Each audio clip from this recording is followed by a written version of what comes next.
Gracias, hermano. Buenas noches, hermanos. Salmo 51.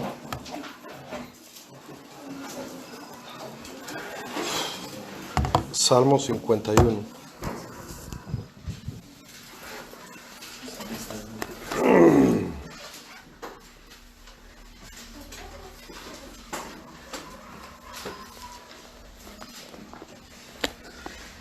Lo leo. Salmo de un penitente. Al músico principal, Salmo de David, cuando después de que se llegó a Betsabé, vino a él Natán el profeta. 51:1. Ten piedad de mí, oh Dios, conforme a tu misericordia. Conforme a la multitud de tus piedades, borra mis rebeliones. Lávame más y más de mi maldad y límpiame de mi pecado. Porque yo reconozco mis rebeliones y mi pecado está siempre delante de mí. Contra ti solo he pecado y he hecho lo malo delante de tus ojos, para que sea reconocido justo en tu palabra y tenido por puro en tu juicio. He aquí, en maldad he sido formado y en pecado me concibió mi madre. He aquí, tú amas la verdad en lo íntimo y en lo secreto me has hecho comprender sabiduría. Purifícame con hisopo y seré limpio, y lávame y seré más blanco que la nieve. Hazme oír gozo y alegría, y se recrearán los huesos que has abatido. Esconde tu rostro de mis pecados y borra todas mis maldades. Salmo 51, hermanos, nos enseña cómo estar aplastados por la culpa y arrepentidos de una forma bíblica. Los salmos no están puestos en la Biblia para motivos pintorescos. Están ahí porque Cristo espera de que nosotros respondamos de acuerdo a su palabra a las distintas situaciones de la vida. Una de ellas es cuando pecamos, cuando quebramos sus mandamientos. Entonces, yo diría que Salmo 51 es una guía de cómo estar aplastado y arrepentido de una buena forma, de una forma bíblica. Por algo está acá. Los salmos fueron el cancionero principal de la iglesia primitiva y fueron diseñados por Dios para despertar y expresar y dar forma a los pensamientos y sentimientos de sus discípulos. Aprendemos de los salmos cómo pensar en el desaliento y la culpa, y aprendemos de los salmos cómo sentir en tiempos de desánimo y en tiempos de terrible arrepentimiento. La espiral descendiente de David en el Salmo 51. En este salmo es uno de los pocos salmos al cual se le adjunta el trazo histórico al que está atado. Ahí dice, al músico principal, Salmo de David, cuando después que se llegó a Betsabé y vino a él Natán el profeta. Lo que pasó con Betsabé es bien conocido por todos nosotros. Vamos a leer solo algunos versículos, dado que es una historia bien conocida, pero solo para posicionarnos ahí. Vamos a 2 de Samuel 11:2.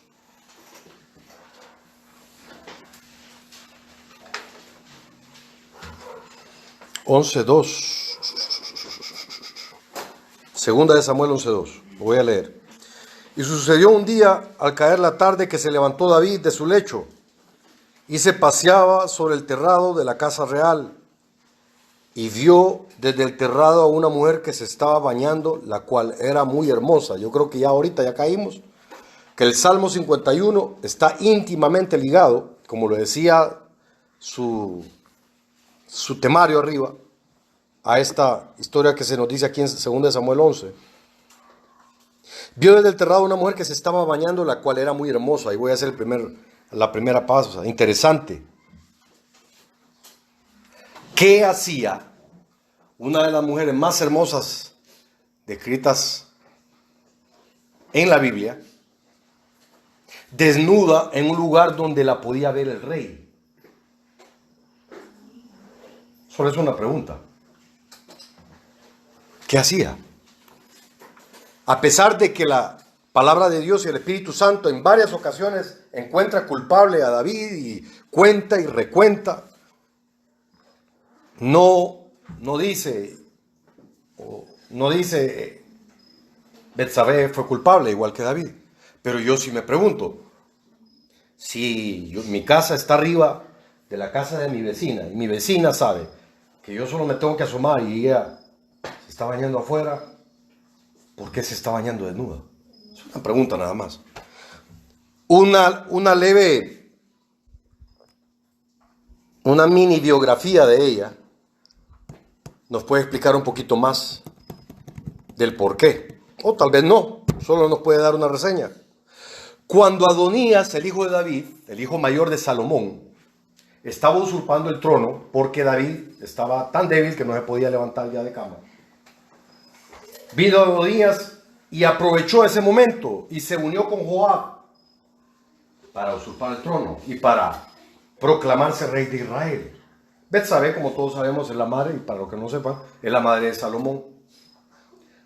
Quien tomó la iniciativa fue Betsabé. Vino y se puso de acuerdo con el profeta Natán. Sabe que Natán, por este relato que vamos a ver, David tiene una debilidad por su profeta. El profeta del rey era Natán. Y ella toma la iniciativa y se une con él. Y arma un complot. Yo diría, Dios, Cristo utilizó este complot para entronar a Salomón. Porque el diablo quería entronar a Adonías. El diablo siempre está luchando contra los propósitos de Dios. Dios había prometido que Salomón era quien iba a construir su templo. Y el diablo comienza a luchar contra eso por medio de Adonías. Betsabé toma la iniciativa. Es una mujer astuta, por decir poco. Segunda razón, Proverbios 31:1, palabras del rey Lemuel. Gran parte de los teólogos dicen que Lemuel es el nombre de cariño que Betsabé le había puesto a Salomón.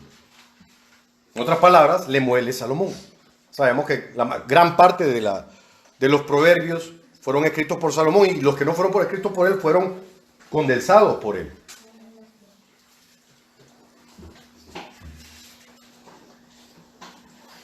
Palabras del rey Lemuel, la profecía. Oigan lo que dice Proverbios 31.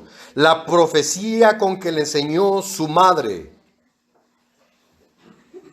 O sea que no solo es una mujer astuta, sino que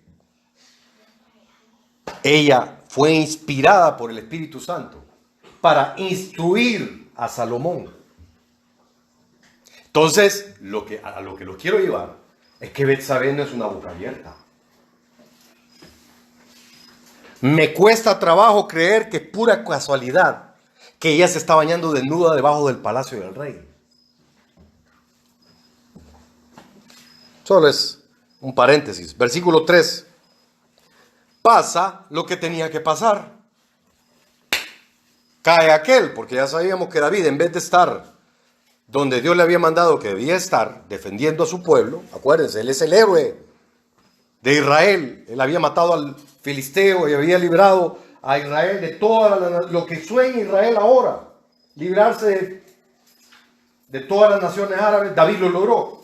Pero en este momento anda caminando en el terrado. Anda también abriendo la boca y mira a la mujer. Y pasa lo que tiene que pasar. Lo que yo creo que Betsabé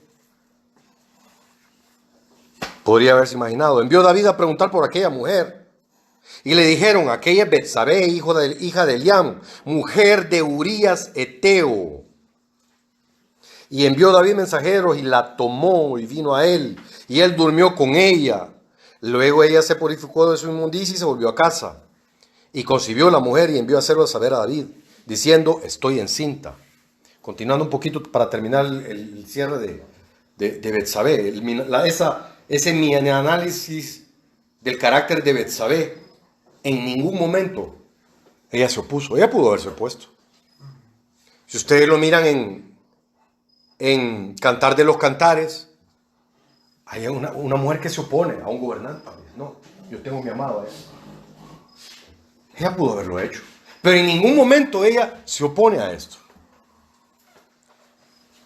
Suficiente de Betsabé. Pasemos a nuestro carácter principal. Y concibió la mujer y envió a hacerlo saber a David, diciendo: estoy encinta. Ya nosotros sabemos qué es lo que sucede después. Rápidamente. David trata de encubrir el pecado mandando a traer a Urías Eteo. Lo manda a traer. Lo hace, primero lo invita, y él lo que quería, lo que David quería es que después de que él lo despachase de su casa, porque él viene del campamento militar y lo hace venir al palacio, ok, vete, lo despacha, es que se fuera a dormir con su mujer, para que todo el mundo dijera que el hijo que había concebido Betsabé era de Urías y no de él. Comencemos a ver cómo se desarrolla esa forma de pensar de David en cuanto al pecado, cómo va un pecado sobre el otro. David se sorprende al darse cuenta de que al día siguiente de que no fue a dormir con su mujer. Luego de ello, lo emborracha. David, se fijan, un pasito sobre otro. Para que ya borracho, David esperaba de que se fuera a acostar con Betsabé. No lo logra. No lo logra.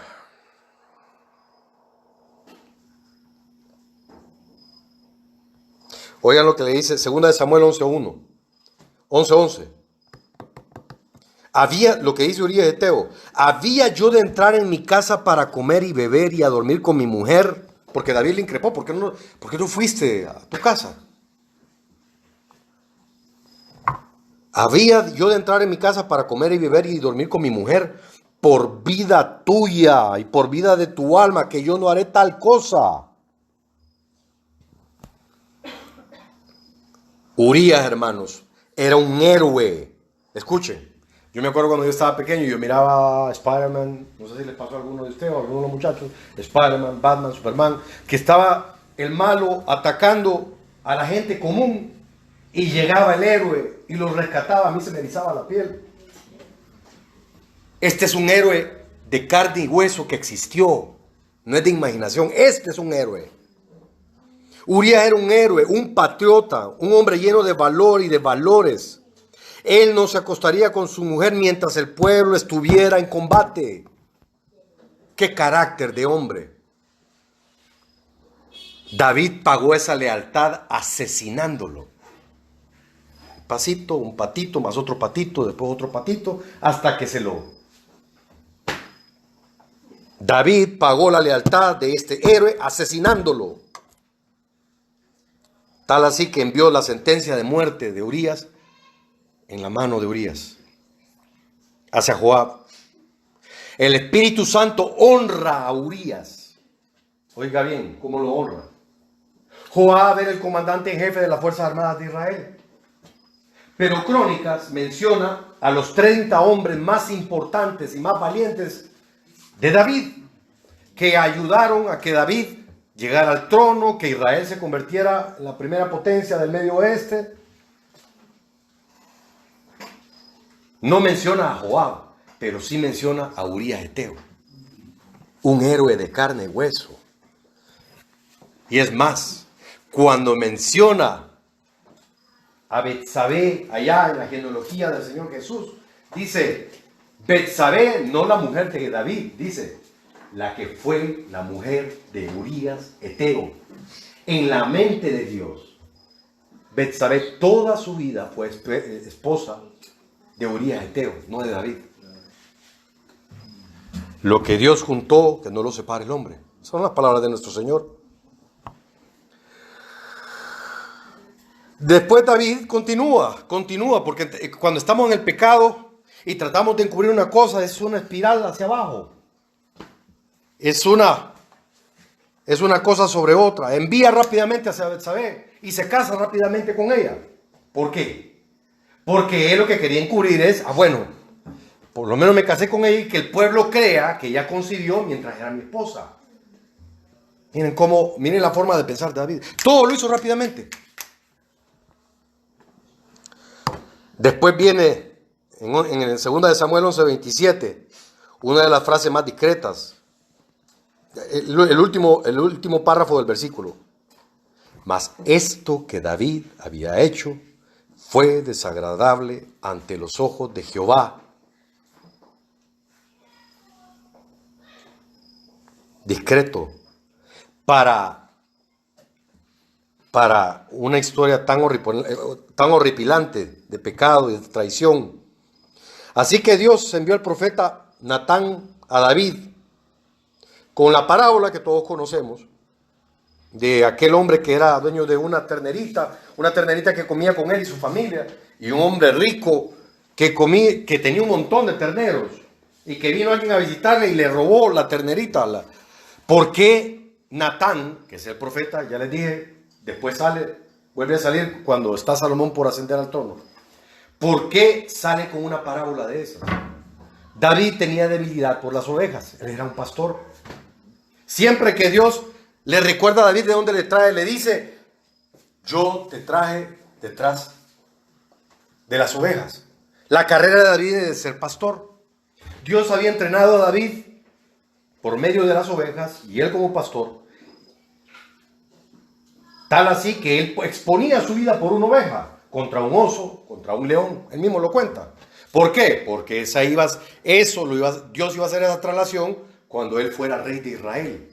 Peleó muchas batallas David como patriota y por amor a Israel.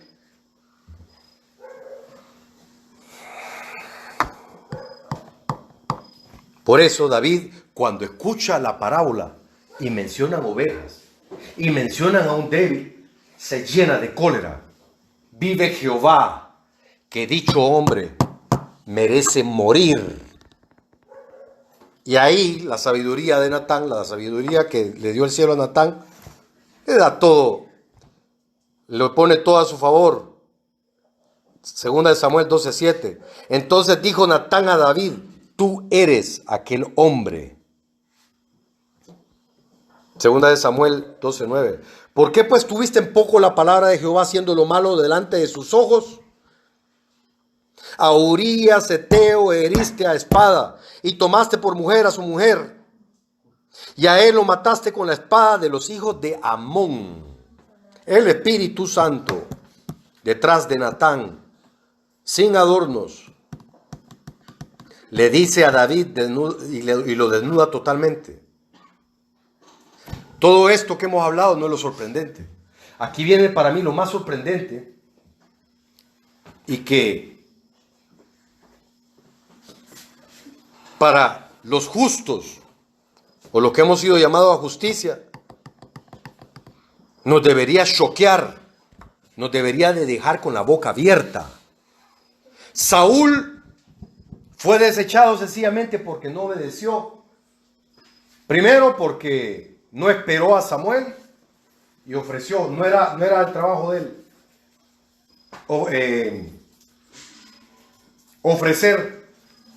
hacer el trabajo de un sacerdote como el que tenía Samuel.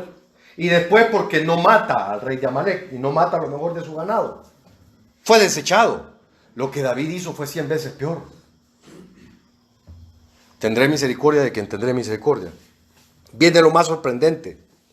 Entonces Natán dice, oiga, 2 de Samuel 12:13, el Señor también ha quitado tu pecado, no morirás. ¿Cómo? En inglés los gringos dirían, what? No morirás. El Señor también ha quitado tu pecado, no morirás. Eso es escandaloso. Un héroe ha sido asesinado, una mujer ha sido violada, el niño que David acaba de conseguir va a morir, está por morir, y David es perdonado. ¿Cómo es posible eso?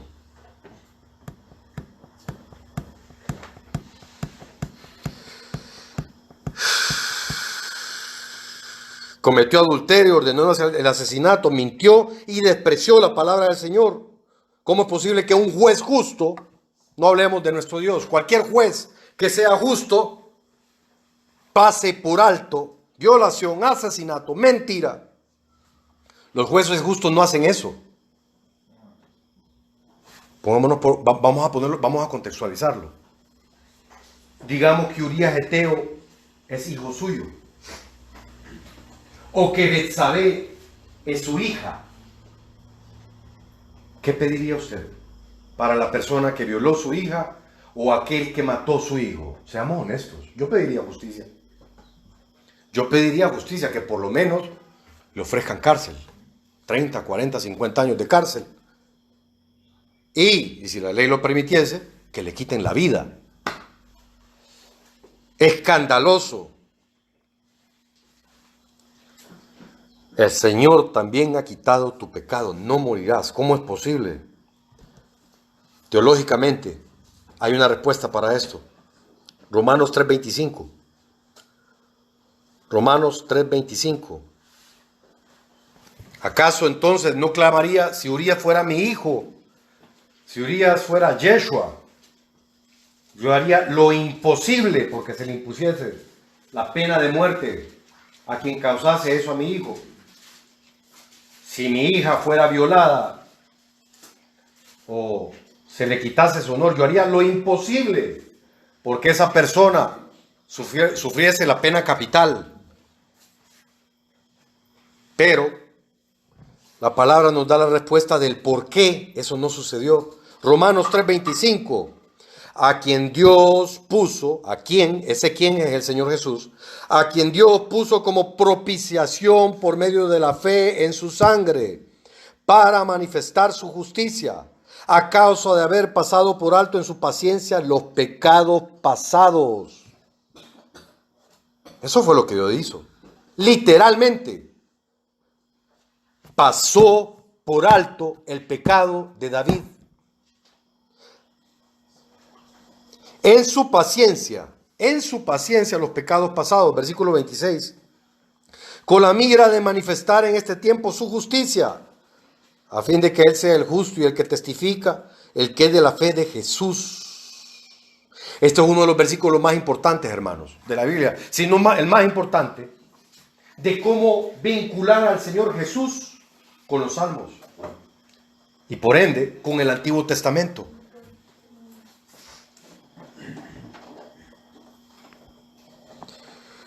Este versículo explica por qué Dios perdonó el pecado de David. Nuestra indignación, digamos que estamos hablando de otro juez, un juez natural, nuestra indignación sería justa. Este héroe no vengado y esta mujer deshonrada, cuyo criminal no es castigado, nuestra indignación sería justa si este juez lo que viene a hacer es esconder el pecado y meterlo debajo de la alfombra. Según este versículo, no fue eso lo que hizo Dios. Dios lo que hizo fue ver a través de los siglos, 300, 400, 500 años después, y se abocó a la cruz de Cristo. ¿Qué fue lo que pasó con David? El pecado de David fue imputado en nuestro Señor Jesús, y la justicia de nuestro Señor Jesús fue imputada en David. Eso fue lo que sucedió. De esa manera la justicia de Dios no se ve comprometida. De esa manera la justicia de nuestro Dios no se ve comprometida. ¿Puede Dios perdonar a un pederasta? Sí. Si toma la misma actitud que tomó David en el Salmo 51, ahí está descrito. Está demolido, está humillado, apela al amor, a la misericordia de Dios y lo hace con fe. Si se fijan, ese versículo de Romanos menciona la fe, a quien Dios puso como propiedad por medio de la fe. Por medio de la fe. ¿Puede Dios perdonar a un pederasta? ¿Puede Dios perdonar inclusive a alguien que le quita la vida a sus padres? Sí puede. Hay consecuencias terrenales, pero Dios lo perdona. El que no acepte que Dios es vindicado por la cruz y que no está atentando contra su propia justicia y aún así perdona todo lo que David hizo, ¿saben qué es lo que está diciendo en otras palabras? El Señor que está poniendo en duda el valor de nuestro Señor Jesús. Porque suficientemente escandalosa y gloriosa fue la muerte de nuestro Señor para cubrir todo pecado. Ahí es donde se cierra el círculo de la teología, de la expiación. David es un excelente ejemplo. Otra cosa interesante, importante. La expresión de angustia de David en el Salmo 51 es la forma que el pueblo de Dios debe pensar, sentir y confesar acerca de los horrores de nuestro propio pecado. Porque uno dice, no, ahora estamos en el nuevo pacto, ese salmo era para el viejo pacto, Cristo vino a cumplir la ley. Esa podría ser una forma de pensarlo, pero no. La forma en que mi forma de vida debe ser esta que David expresa en el Salmo 51. Ten piedad de mí, oh Dios, conforme a tu misericordia, conforme a la multitud de tus piedades. Borra mis rebeliones, lávame más y más y límpiame de mi pecado, porque yo reconozco mis rebeliones y mi pecado está siempre enfrente de mí. Esa debe ser nuestra oración todos los días. Ese debe ser nuestro sentimiento.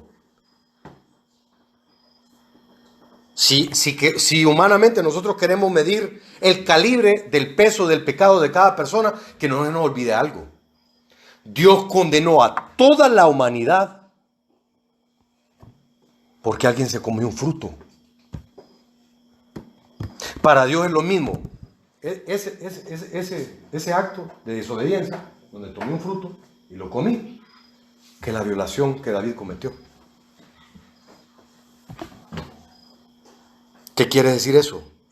Esta debe ser nuestra forma de vida, porque todos los días, todos los que estamos aquí, santos, por ley impositiva, divina, pero como estamos siendo regenerados, todos los días cometemos uno u otro pecado, ya sea en acción o en omisión. Entonces, Salmo 51 es un formato, es un molde de cómo debemos vivir, de cuál debe ser nuestro sentimiento en relación a ese pecado que nos aqueja.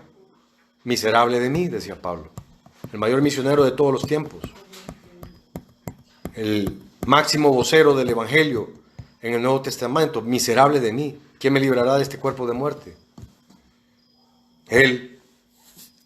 Esta era su forma de vida. Cercano está Jehová a los quebrantados de corazón y salva a los contritos de espíritu, dice su palabra en otro lugar.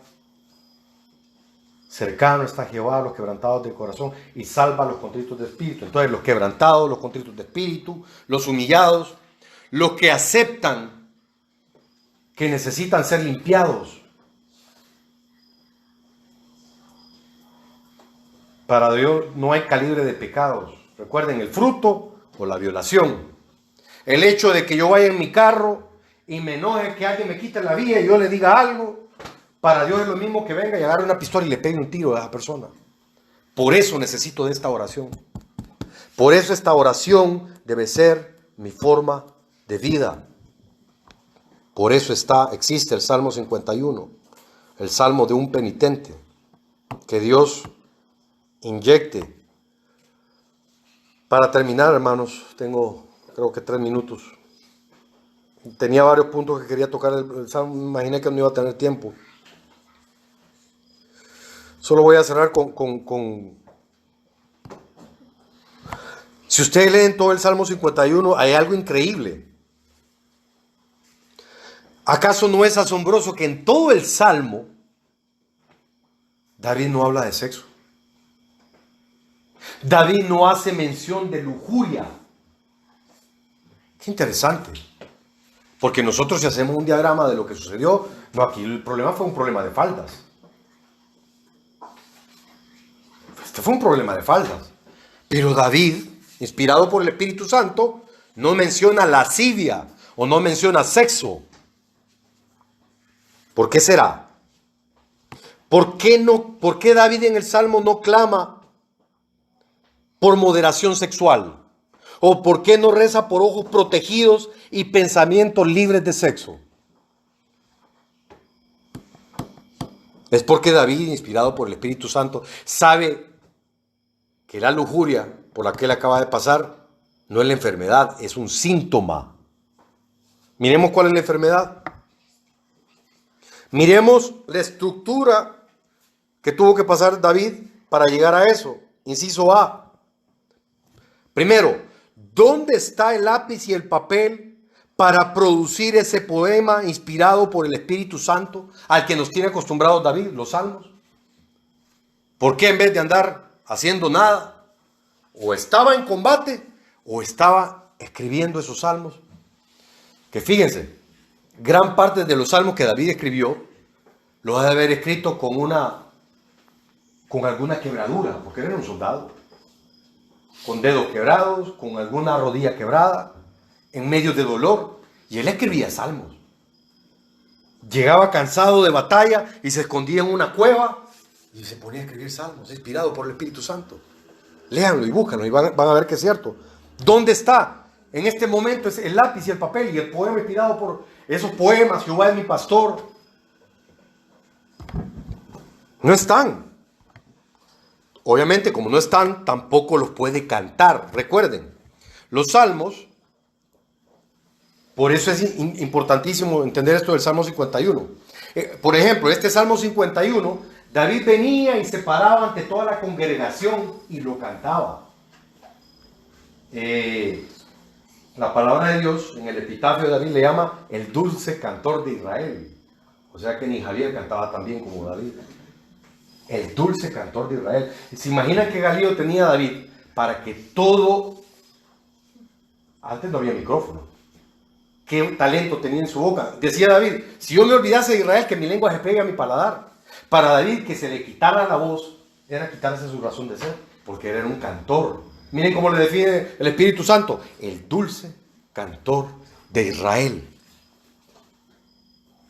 David no está cantando, no está adorando a Dios. Ahí está el primer problema.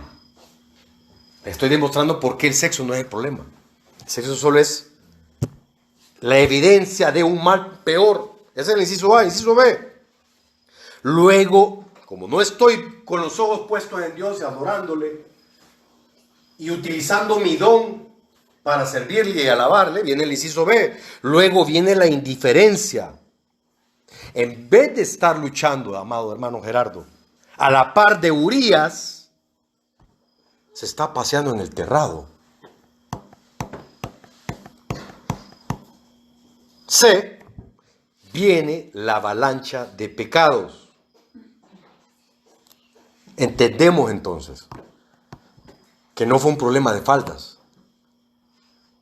Cualquier pecado que nosotros cometamos de manera activa y que sepamos que lo estamos haciendo, el origen de ese pecado es porque hemos quitado los ojos de Dios y los hemos puesto en otra cosa. Hemos quitado a Dios y le hemos quitado su primer lugar. Y le hemos dado ese lugar al trabajo, a mis ojos, a mi concupiscencia, Ese es el primer pecado. Hay multitud de pecados, pero para pasar a los pecados, igual que eso nos muestra este patrón. Quiero llegar a esa multitud de pecados o a cualquiera de esos pecados. Lo primero que tengo que hacer es quitar la mirada de Dios. Yo me imagino que, y está descrito en Ezequiel y en Isaías, el primer pecado, ¿cómo empieza el pecado? Hasta que se dio pecado en ti, desde Satanás. Cuando Satanás empieza a ver el mismo y empieza a ver que él es hermoso. Antes él, querubín protector, dice, porque era así con la gloria de Dios, Satanás. Su mirada estaba puesta en Dios en todo momento. Él en todo momento estaba entonando alabanzas a Dios.